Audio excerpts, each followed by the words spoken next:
Hello, everybody, and welcome to our RE-EDUCO school contest. I'd like to thank you all for your interest and your participation, and I am sure for your innovative ideas that you're going to develop under this exciting initiative that we are performing under the scope of this project. Firstly, I would like to introduce myself. I am Carmen Fouquet. I am project manager in Insomnia DI8. We are a digital innovation hub that is placed in Valencia, in Spain. But I am not alone in these sessions. In the backstage, we have our partners from Italy. We have the Link Campus University together with Italian Digital Revolution. Link Campus University is a private university that is located in Rome. We have also our colleagues and partners from Greece, from the Hellenic Open University, located in Patras. They are the only state university that develop lifelong education, non-formal lifelong education. We have also our colleagues from Cyprus, located in Nicosia. We have the Cyprus Computer Society, that is an information and communication technology association. And finally, we have our colleagues and partners from Finland. They are Omnia, a joint authority education that is placed in Espoo. If you want to know more about our consortium, I recommend you to visit our website. You will find the link below in the description of this video. So let's start our session, seeing what are we going to learn today.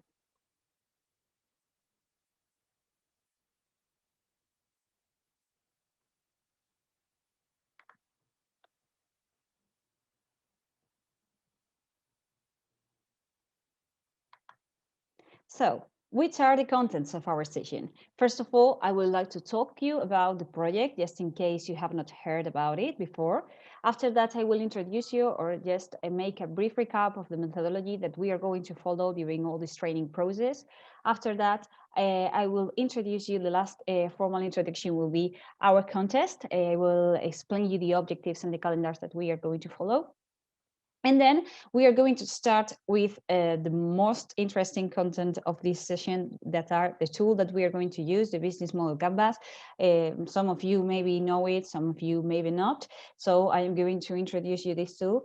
And after that, I will introduce you and give you some inspiration and ideas about the different sectors that you can address with the different solutions that you are going to develop in these sessions. And finally, I will give you some homework to do before the second session. It is going to be a brainstorming session in which we are going to define which are the sectors that you are going to address, and also not only the sector, but this initial idea that we will work in more deeply in the next sessions. So first of all, I would like to introduce you our project RE-EDUCO, Reimagine Education Competencies, is a European project that is composed by a consortium of 6 partners, as I've previously said to you, and these 6 partners are from 5 different countries. These 5 different countries are Finland, Cyprus, Spain, and Greece, and also Italy. And this project is co-financed by the Erasmus Plus program. Maybe you know Erasmus Plus from other mobility initiatives, but this program also funds projects like RE-EDUCO. Our project was born after the new training methodologies that were needed after the outbreak of the COVID-19 pandemic. As we are self-isolated in our homes, the online education, the digital education was not an option, but a must. So as an answer to this necessity, RE-EDUCO tries to encourage the production, the experimentation, and also the sharing of new approaches and training methods in the field of this digital culture. We want to enhance the role of the digital culture in our daily lives. That means improving the possibilities for growth and exchange, and also widening the choices for young people like you in the private and their professional lives. We are considering this a complex framework. The project was born from the need to produce, to test at a transnational level, as you will see. You today are with me you are people from Finland, from Cyprus, from Greece, from Italy, and from Spain. We are going to test in all these countries a range of methodologies and the best practices to improve your skills and the skills of your teachers too, and encourage you to embrace this digital innovation. This is an innovation project, don't forget that. And we want to include this innovation not only in your lives, but also in your career, in your opportunities, and in the educational environments in which you are right now living. To achieve the project goals, we have like 3 points, main objectives that I would like to explain to you right now. As you can see, we have more objectives in this project, but right now the ones that affect you more are, first of all, we want to give you a framework to help you in the understanding of the potential that the digital culture and the digital technologies offer in your personal and private life. You're going to think of these different digital technologies in order to develop an innovative idea. We want to offer you the opportunity also to increase your digital skills through the collaboration with other digital companies that you will see in future phases of this contest, and the participation in this creative active learning. And we want to encourage you also to share these materials and these ideas through the promotion of an international community. As I said, the people that are today with me, you, the students, are from different countries, and this contest is a great opportunity to interact with other participants from other countries different from yours. So, talking about the methodology of our the training process that we are going to follow. Our approach is a student-centered approach, okay? And that means that we are developing a personalized and a competency-based learning. You are the center of our methodology. And thanks to the online format that we are going to follow and the sessions that are going to be recorded during all this process, we want you to learn anytime and anywhere, and to take the total ownership over your learning, and also your interests and skills are going to be incorporated into the learning process, okay?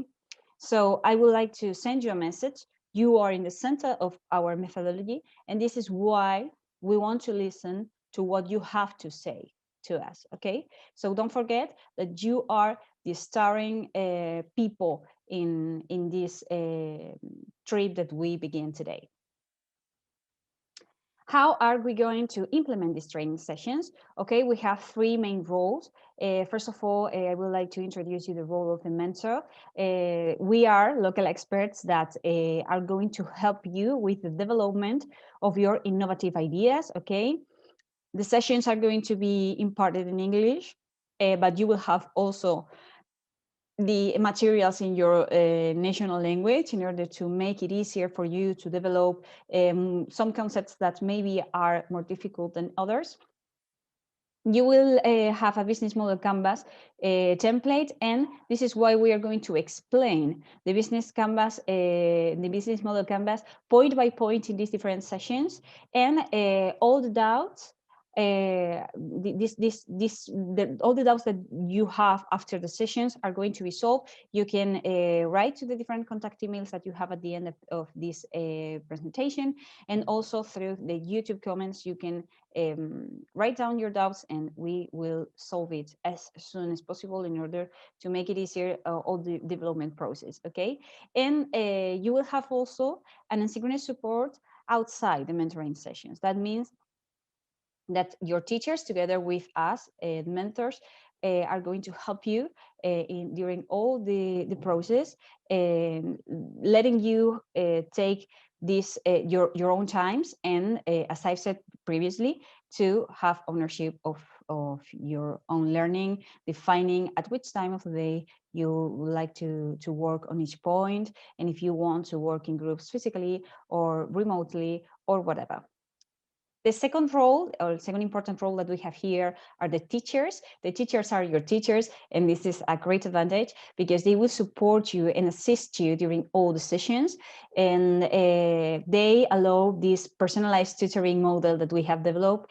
These mentoring sessions will help them to lead you during all the development process, and they will be in contact with local mentors constantly. So any help that they need in order to assist you, we are here also to help them. And finally, it is you, the students. You are our most valuable player in this process, in this development process, in this context. You will receive all the tools to develop your innovative ideas, and it is required to you an active participation. That means that your work does not consist only on watching the sessions. You have to interact with us, the mentors, to send us your doubts, to send us your progress, so we can monitor the whole process and help you. And we have a bi-directional communication during the whole process. As you know, you are going to work in groups of maximum 5 people, and you'll have time after the sessions to develop the business model canvas point by point, together with teachers and with the support of the local mentors. That means that after each session, you will have homework that you have to complete before the following session. And remember, there's no limit to your innovative imagination. You are here to dream, and you are here to make your dreams come true. Here we can find like a brief calendar or scheduling of our sessions. You are right now watching the first mentorship session. The 4 sessions will take place online. They will last between 1 and 2 hours. And in this first one, as I said, I'm explaining you the RE-EDUCO training process. Also, I'm going to introduce you the tool, the business model canvas, and the explanation and determination of sectors. And you will have as homework a brainstorming in which you are going to define, as I said at the beginning of the session, your idea and the sector that you're going to address. In the following mentorship sessions, we are going to work over the business model canvas. In the first one, we will help you to define the problem, to identify the problem, to define a solution, to better define a solution that is going to start from the idea that arises after this first mentorship session. And finally, we are going to help you to develop this unique value proposition. And in the next ones, we will see the block of the business in the business model canvas. And in the last one, you are going to develop the customer points in order to finish the whole template, okay? So what about our contest? Our contest is undertaken in 5 countries. So we have 5 national contests, one in Italy, one in Greece, one in Finland, one in Cyprus, and one in Spain. This contest closes at May 31. That means that by this date, you will have to submit all your ideas as it is specified in the contest rules. And you are going to compete first in this first phase only with students from your country at a national level. That means that after the closure of the contest, we, an advisory board, is going to choose 2 ideas per country. So we are going to have 10 winner groups. That means that in June or July, according to your holidays and your availability, because not all the countries work in the same way, you are going to know which are going to be the 2 winning groups in your country. These 10 groups are going to attend to a second phase of the contest that consists on startup sessions. That means in September of this year, 2022, these winners will pitch their ideas in front of an advisory board composed by different startups that are specialized and are experts in the different sectors that you have addressed with your ideas. So for example, if you have developed a smart city solution, you will have a startup that is an expert in smart city solutions and that will give you feedback according to help you to the improvement of your idea. These startup sessions will take place internationally. They will be as an online session in a synchronous way. So you will have to pitch perfectly your idea in order to win. If you want to win, you have to make a perfect pitch. But don't worry about this, because this contest also involves and also includes a pitch training, just in order to help you to do your best during this last phase of the contest. So after these startup sessions, one of these 10 ideas will be selected and will be the winner of the international contest. So prepare your English and prepare to yourself to win.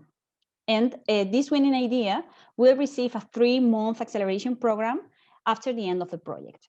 So you could transform the paper, your idea that is only written on paper, you could transform the idea into a real business.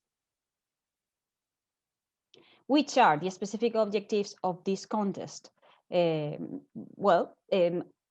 have our first of the main objective, that is to help you to produce innovative project ideas and to accompany all this, the development of this entrepreneurial idea, to transform this into a startup through the collaboration with digital companies that we are going to contact only for you, and also to design these co-sharing paths for digital development in an innovative, in a sustainable, and in an inclusive way in various key sectors for the European economy, society, and economy and society. And you are going to use innovative learning methodologies as the one that I have introduced you in the previous point. But we have also other objectives that maybe are not as obvious as these two first objectives that I've introduced you. We want also to strengthen the relationships between you and between your teachers, and also between your teachers and you and the business companies that you are going to meet all along this contest.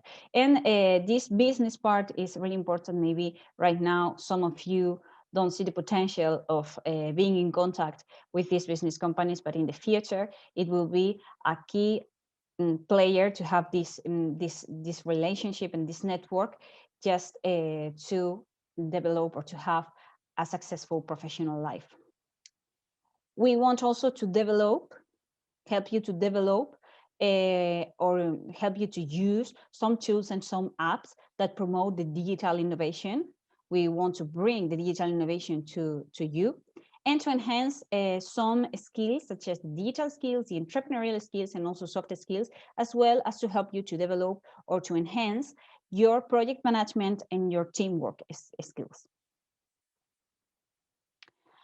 The calendar, as I said, between this first session has been published, and you have the link on our website, on our YouTube channel, and also some partners have distributed this link among the students of their country.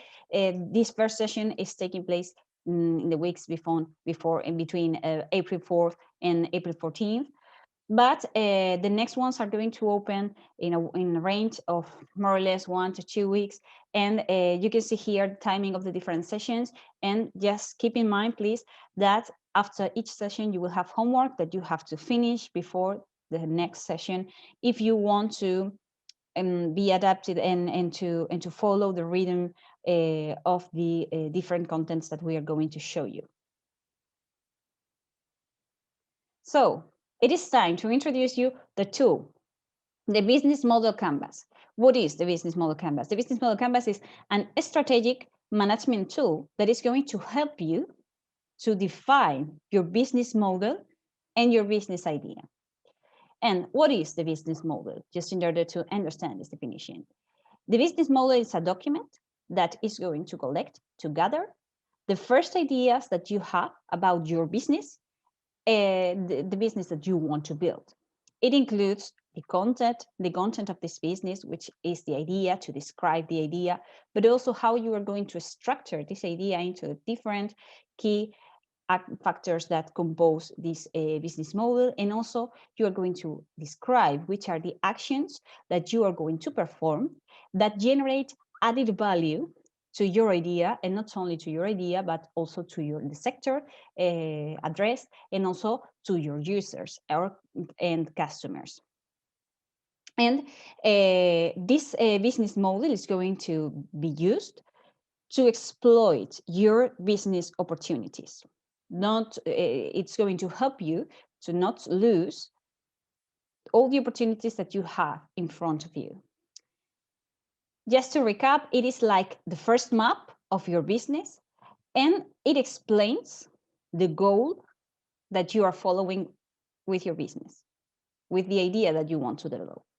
And it has to show the product or service that you are going to develop, also who is your target group, who are the people that you are going to address with this idea, and also which are going to be the commercialization channels, because innovation is wonderful, but you have to say how are you going to put this innovation into a real idea that works in the daily life of your target group.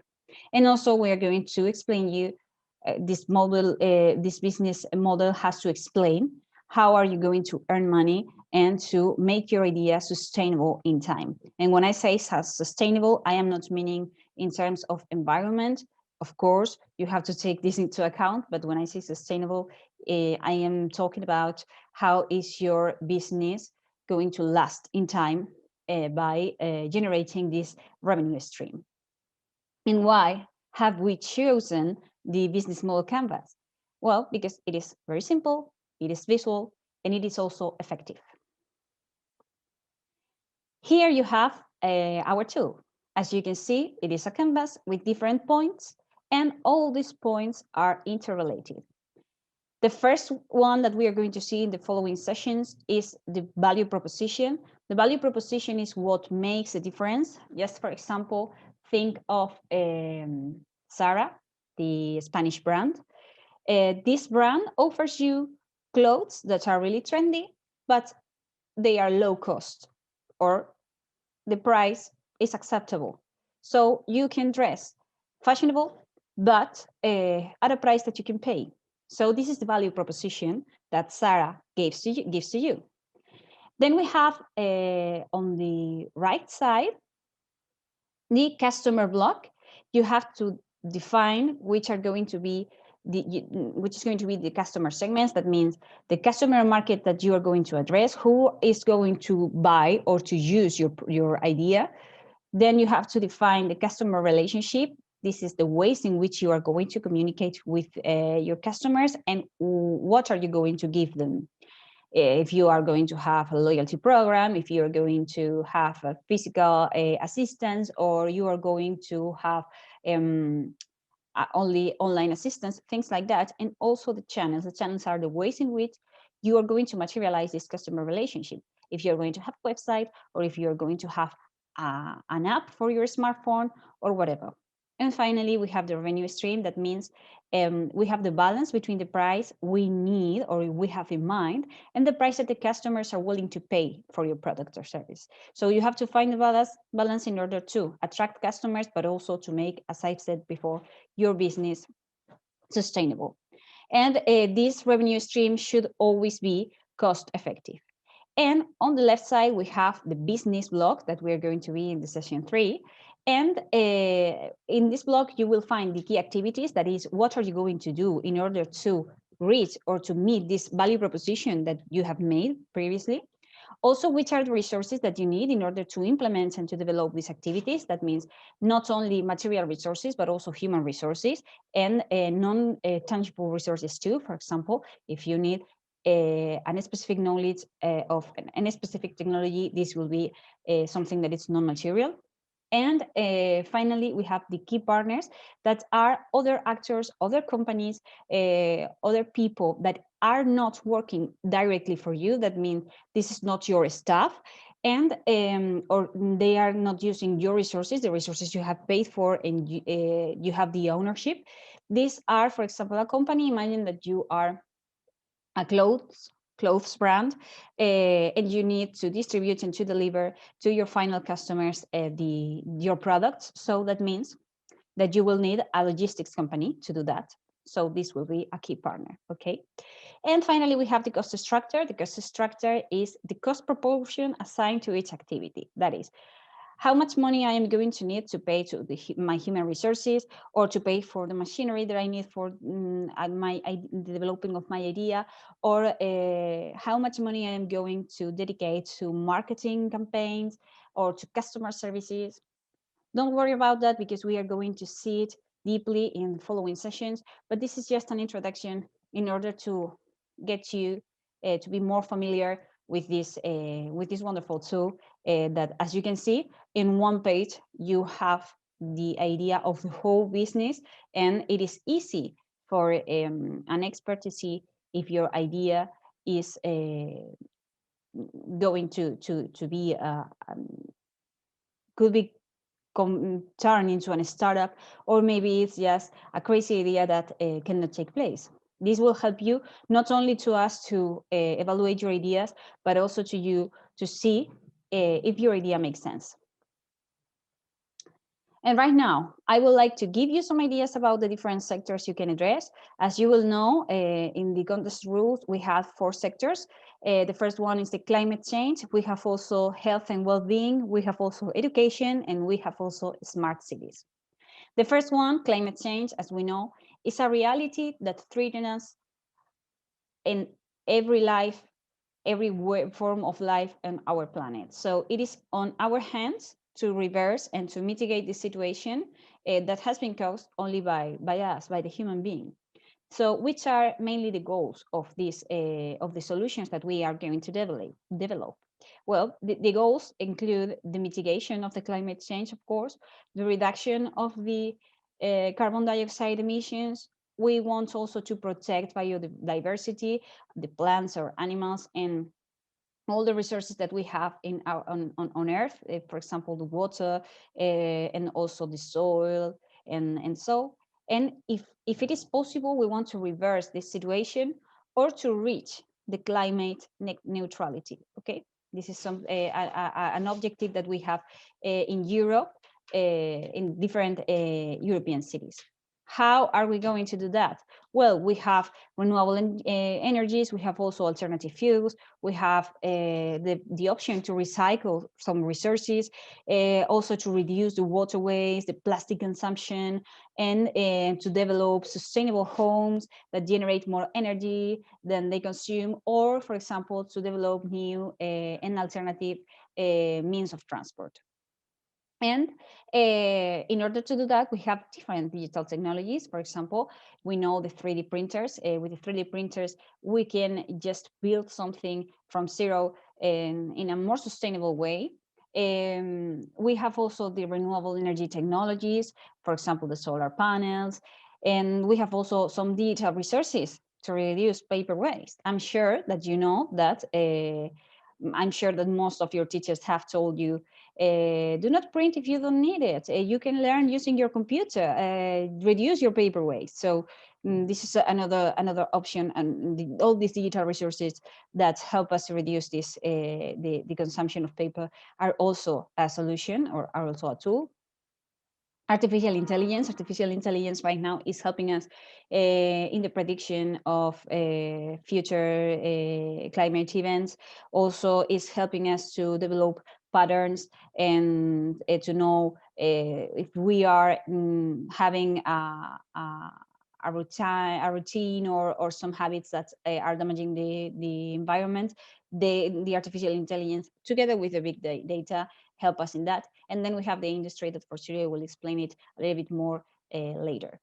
I have here an example that I would like you to know. You have the link in the presentations, in the PowerPoint presentation. So if you want to know more, you can click on the link and you can visit this solution, the webpage of the solution.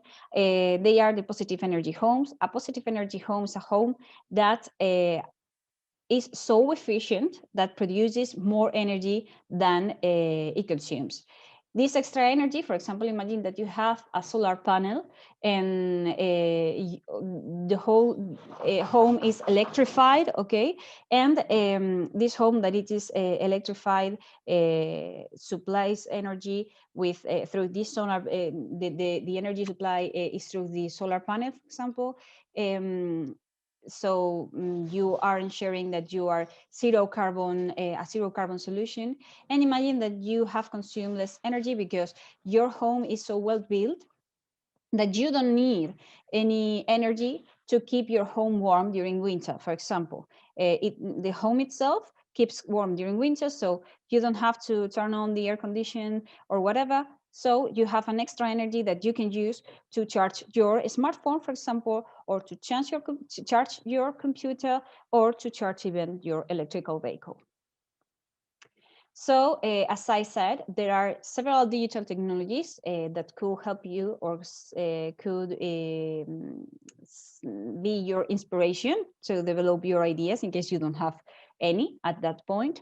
And these digital technologies are, for example, as I said, big data and artificial intelligence. There are so many apps that predict or that use this big data and analyze this data and use artificial intelligence just in order to say, well, next week there will be a climate event in that part of the world, or you can use this data just to see the pollution of the different cities in the world, things like that. We have also these digital apps that include some of these technologies, okay, and that help you to monitor even your carbon print. Then we have, for example, the Internet of Things for the development of Industry 4.0 solutions. Industry 4.0 is the revolution of industry using sensors and other technologies and big data. And this Industry 4.0 just allows to increase the efficiency of the productive plants, just in order to save energy or even to increase production with the same amount of energy. Then we have, for example, the option of using LED. LED is a lighting solution that consumes less energy. Also, CO2 capture that can be turned into new biofuel or bioenergy. I invite you to make a research on this solution. We have also some renewable energy, such as the solar panels, and some connected solutions for electrical vehicles and things like that. These are some examples of data technologies that are being used right now in the climate change solutions. So I would like to give you here some ideas for new solutions. We have the renewable energies, some alternative energies and fuels. We have also alternative and electrified transport, not only for you, but also for the city, the public transport, for example. Also, climate neutrality solutions. You can develop something to reduce the emission or to compensate the emissions with other activities or other actions that, as I said, compensate the damage. Then we have also solutions for the biodiversity protection. You can also develop something under this topic, or some alternative agriculture or animal breeding solutions too.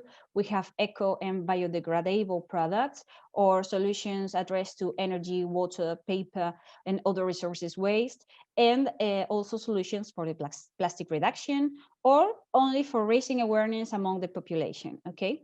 Here we have some other examples. You can visit each of them, and some of them are just apps for your smartphone that help you to raise this awareness by showing interesting data about climate change, pollution, and to monitor your habits, and to help you improve these habits to help you in the way to be environmentally friendly. The second sector that we have here is the health and well-being. As you know, and especially after the outbreak of the pandemic, health and well-being are becoming digital. The digitization of some services helps professionals to improve the monitoring of different illnesses and the patients too. And for example, you have multiple apps to monitor your exercise routine. I'm not only talking about health, taking into account your doctors or your hospitals, but there are a lot of apps that help you to monitor, as I said, some daily habits that could improve your health and your well-being, of course. So the goals of this sector are to personalize, first of all, the attention in illness therapies. For example, imagine a person that has diabetes.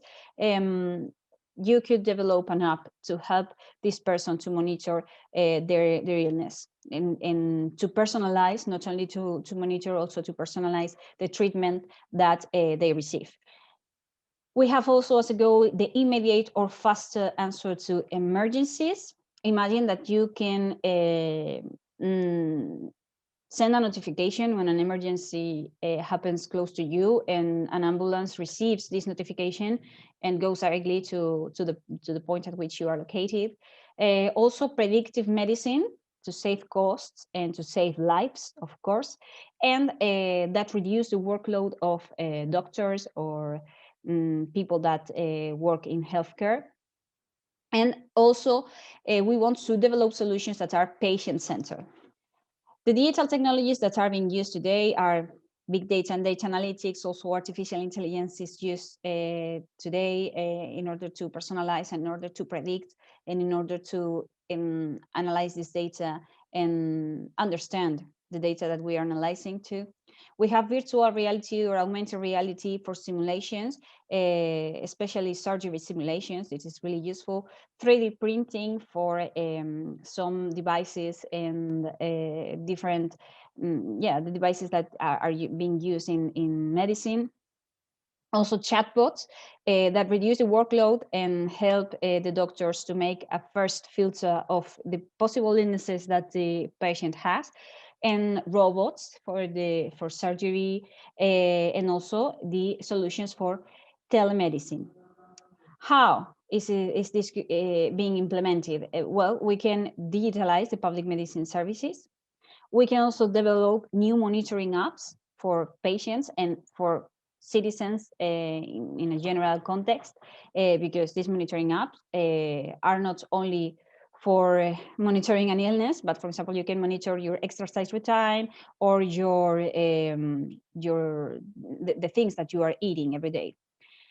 You can also use new technologies applied to new illnesses therapy, or make a collection and centralization of data in order to predict and to develop new solutions and therapies. Some problems that we are facing today is that the data are not centralized, and for example, a city does not have all the patients' data in the same database, so it is more difficult to predict or to analyze what is happening with the citizens.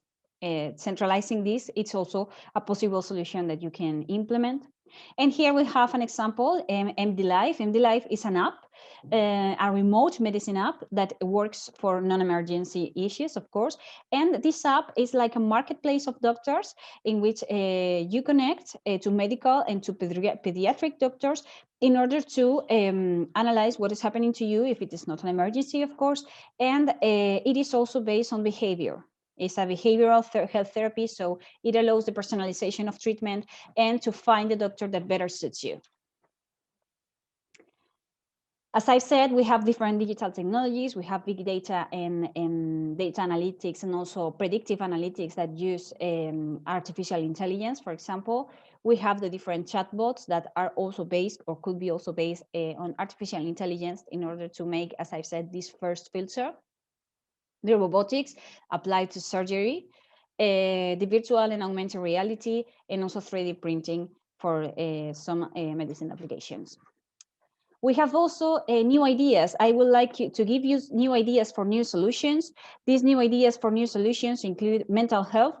Since the pandemic, mental health has been one of the big issues that we are facing. So you could maybe find some mental health solutions or to create mental health solutions. You have also, for example, an app or a solution for monitoring diabetes that is also a really common disease today. We have also solutions for the digitization of the public health services, or exercise and food apps.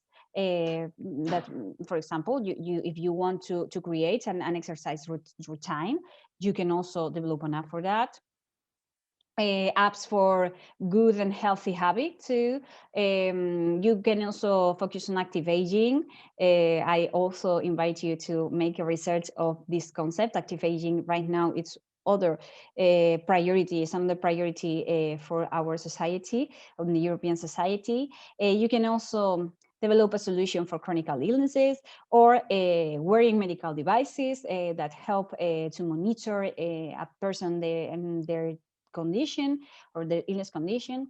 And some other examples that I let here for you are all these apps that are focused on different sectors of medicine and of health. And the last one, we have the Nike Training Club. I am sure that you know this app. And the Nike Training Club monitors your exercise, helps you to, if you go out for a run, if you go jogging, you have this app to monitor the time you are spending, the kilometers and the distance you have covered during your run. And for example, some other parameters, such as if you have a wearing medical device, or the iWatch that we all know. If you have that kind of devices, you can even monitor your heart rate, sorry. The third sector is the digital education. As we all know, education is changing, and the digital technologies are revolutionizing learning methodologies. This is why our project was born. And here, if this is the sector you want to address, you have to follow, or you have to keep in mind, not only solutions. You have to develop. You can develop not only solutions for the school life or for the secondary school. You can also develop solutions for the professional education, for people that is working and wants to learn about something, university, or for people that is unemployed and wants to learn about something that could help them to find a new job. So the goals that you have to follow, that you have to keep in mind, is that your solutions have to make possible a more flexible and an inclusive solution for learning for everybody and everywhere. And also the development of new methodologies that motivate students. These are the two main goals that you have to follow. How can you do it? Well, you have online and hybrid courses. As an example, you can use a student-centered approach. You have to take into account the professional education, as I've said, secondary education, university education, all kinds of educations. And you have to also keep in mind the new regulations that guarantee the rights and duties of people regarding digital education. And which are the digital technologies that are being used? Well, you have animation technologies in order to give a lesson. You can use an animated person, not a real one. You can use also artificial intelligence.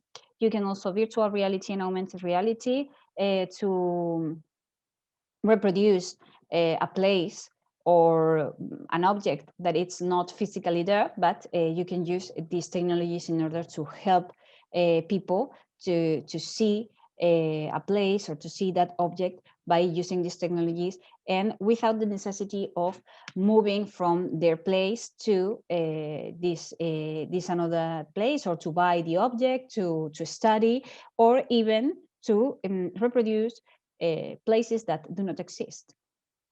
And blockchain is also being used for data storage, because in education we have some data that are sensitive data, but also for incentivization. We all know blockchain, we all know Bitcoin, we all know the different coins and the different technologies that are under this term, blockchain. So blockchain could be used also as incentivization. And also big data and business intelligence to have some insights, or cloud computing are also technologies that you can use. And an example is the Moodle. Moodle is an online platform that allows you to create your own e-learning platform. It is available for computer and also for smartphone and other smart devices. And it has also sandboxes. A sandbox is an environment in which you can test something. It offers you a personalized solution, and it has multiple functionalities to help you in the development of a personalized platform that adapts perfectly to your philosophy and your learning methodology.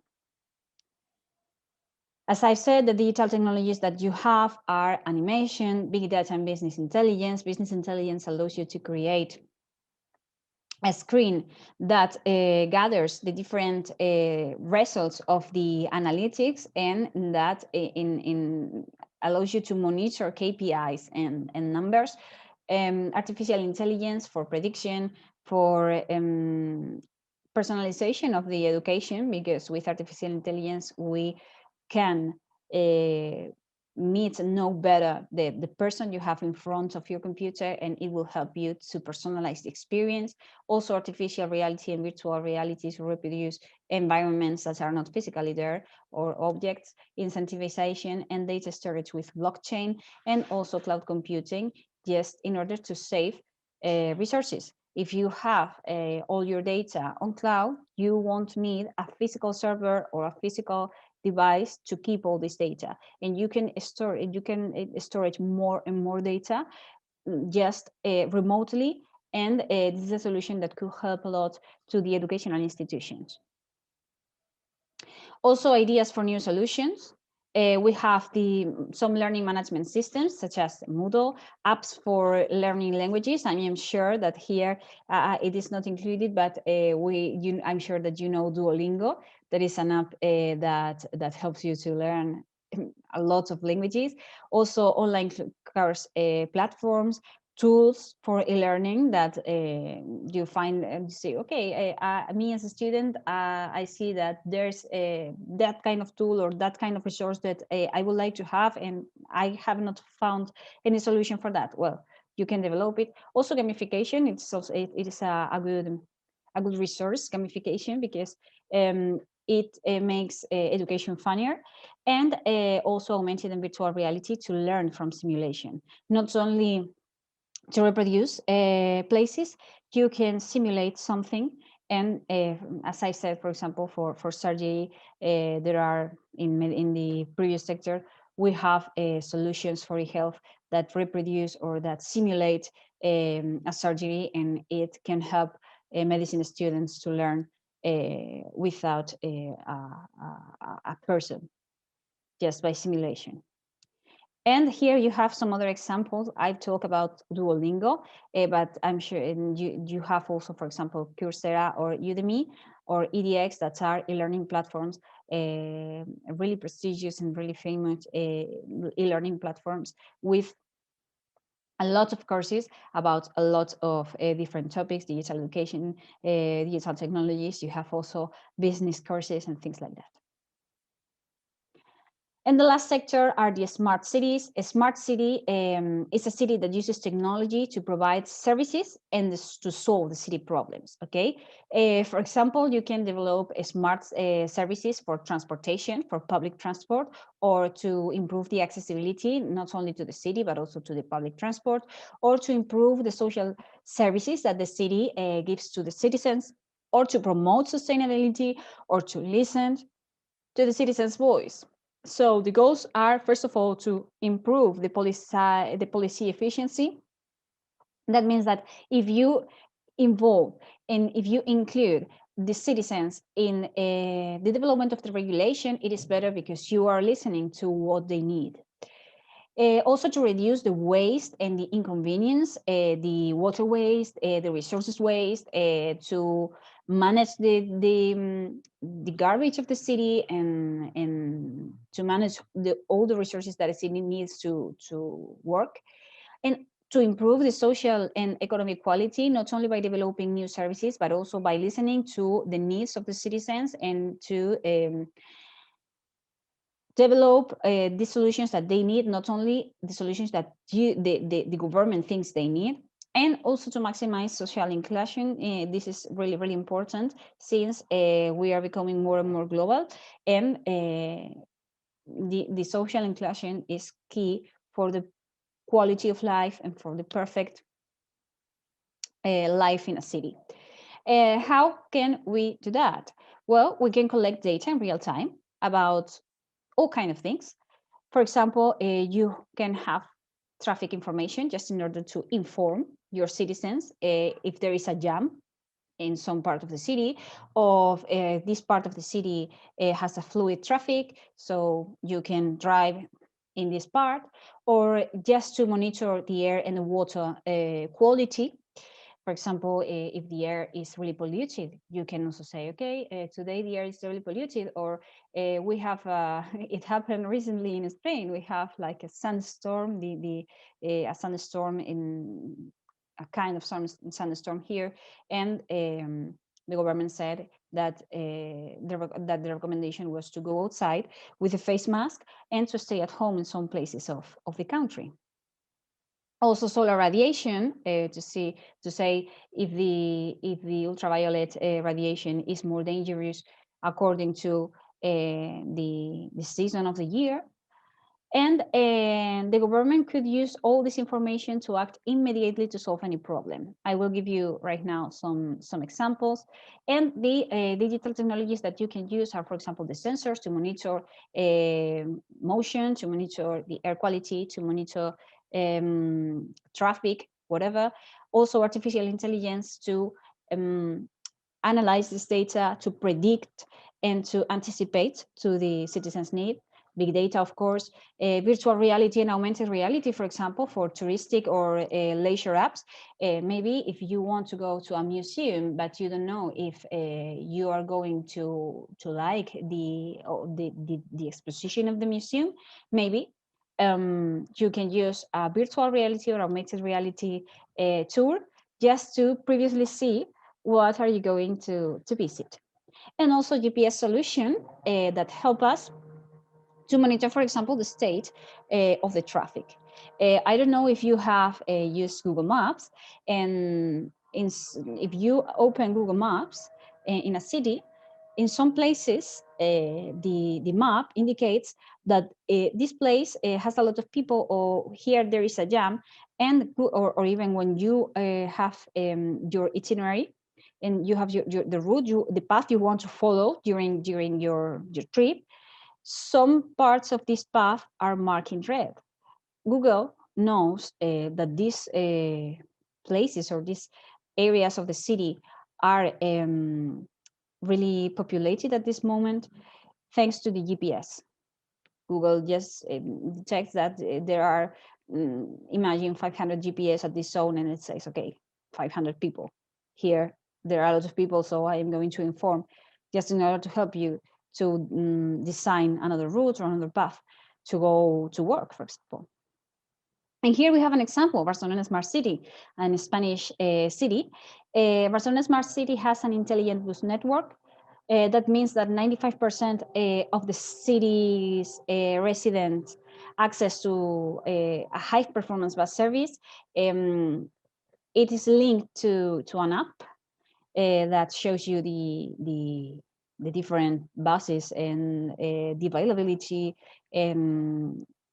Even some cities, you can buy your ticket through your smartphone, so everything is connected. This intelligent bus network uses GPS sensors to improve the urgent medical services. Imagine that there is a jam, but the ambulance doesn't know that in this place of the city there's a jam, so the ambulance got stuck in this place, and they could not reach the hospital, or they could not reach the patient. So with the GPS, the ambulance knows which parts of the city are better to follow, just in order to reach the hospital, for example. And then we have another app that is called Bústia Ciudadana. It is an app that allows citizens to send information about issues. For example, you imagine that you're walking in the city and you see a stoplight that it is broken, a traffic light that does not work, or an overflowing dumpster. So you can use the app, write down the incidents, and send it to the government, and somebody will solve this situation, and the government can act over these different issues that the citizens have identified in the city. So as I said, the different digital technologies, we have the sensors and Internet of Things just to monitor different aspects of the city. Also the artificial intelligence together with the big data in order to anticipate. Just imagine that, for example, you have a commercial street, but the public transportation does not reach this commercial street. So you can register how many people visit this part through different data that you collect with the sensors. You use artificial intelligence, and artificial intelligence tells you, see, this part of the city is going to have a great, a lot of people walking, or a lot of people is going to visit this commercial street because there are a lot of shops. And then the government creates a new public transport line in order to help or to connect this street with other parts of the city. Just imagine. Also virtual reality and augmented reality, specifically for touristic or leisure activities, and also the GPS, as I have previously explained. Some ideas that I give to you in order to develop, just in case you don't have any. Traffic vehicles, solutions for traffic of vehicles and people, and not only cars or buses or the underground. You can also keep in mind that some cities are perfect to ride a bike. Medical services too, to help, as I said, with this, with the ambulances, to inform about the traffic and so, and also the utilization of medical services. Tourism apps to attract people to visit your city. Air and water consumption or quality monitoring, or to calculate the consumption, as I said, in the city. Some solutions for public transportation. Some solutions also for commerce, shopping and leisure. You can connect a commercial zone, all the commerces or the shops of this zone can be connected, for example. Sustainability and climate change are also possible solutions inside the city. Then social inclusion apps, for example, to monitor or to help people that are suffering gender violence or whatever.